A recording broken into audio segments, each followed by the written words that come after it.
Alright, so honestly, I'm going to talk very briefly about last week's Hunter x Hunter chapter, and I'm going to talk about this amazing, exciting, epic one, because I'm going to be real with you guys. Last week's Hunter x Hunter chapter, no matter how good it was, and, you know, the setup and all that other shit, it was almost like a chore because of the amounts of dialogue. It was like novel x novel, and again, it was some good stuff, but I think honestly as well, this was probably, now it's complete of course, but I think this was an incomplete chapter from before Togashi went on hiatus, that he, you know, came back and completed it and finished it up and then put out, because right after that one, then this week we get something totally different from the whole Prince stuff with the Kurapika going on the mission and all that shit. Like, we go from that to then this completely different thing with Hisoka and Chrollo. So I'm guessing that that's the case why that chapter was just like, hey, here's all these tons of info, here you go, and yeah, hope you enjoy. Because I mean, in a nutshell, basically once again Kurapika trying to get close to the prince that has the eyes, the one that he's hunting down. And I mean, I guess there was a couple of interesting bits, a lot of information on a lot of the princes and him trying to deduce shit. Like, honestly, it was like, it's insightful,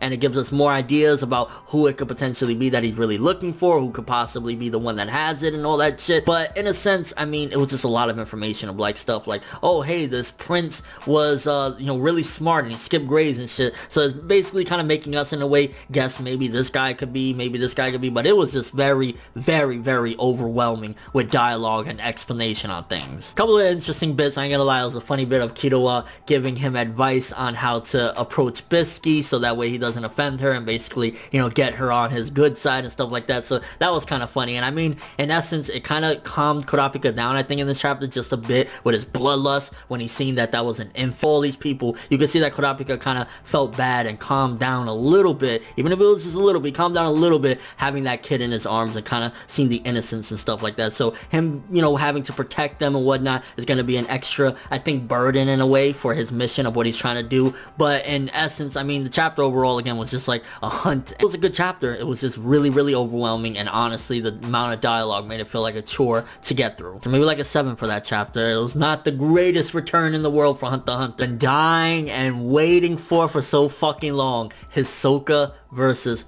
Chrollo. I'm like, yo, where did this come from? Because if you remember Hunter x Hunter, which if your memory's hazy and fuzzy, I don't blame you. This shit was on hiatus forever, but taken away for a long ass time because of what Kurapika did, and the Phantom Troop were looking for a solution, a Nen user that could purge the fucking Nen that Kurapika had over his heart so that Chrollo could basically get his powers back. But it seems as though Chrollo had his powers back for a decent amount of time, and that's why he was baiting Hisoka to hunt him down or whatever. It's like, yeah, you could keep hunting me down, I got my powers back now. So I wonder how long has he had his powers back. I mean, all of them were out of the story for a while. During the Ant arc, we've seen a little bit of them, but then, you know, they went away again or whatever. So I think Chrollo probably had his powers back for a bit, and again, like, you know, Hisoka said, he was hunting down cards, so that way when he does go against him, he can take him out, which kind of makes you think, okay, so he really seen that Hisoka was a threat for him. Now, it's already an established setting. Both of them became floor masters, and now 2 floor masters are going at it in a fight to the death. So it's like, this has been going on for a decent amount of time at the very least for Heaven's Arena, for them to get from point A to point B. And these are the type of fights that you get with Hunter x Hunter. It's really refreshing and just kind of reminds me of one of the things about Hunter x Hunter is like, you get a lot of detail. So while it's epic as fuck, Hisoka, Chrollo and everything, you get a lot of detail in the fight, and it's like, damn, I didn't see this in a while. Like, just everything about it, with Chrollo being fucking sneaky, using the ref to attack Hisoka and everything. It's like,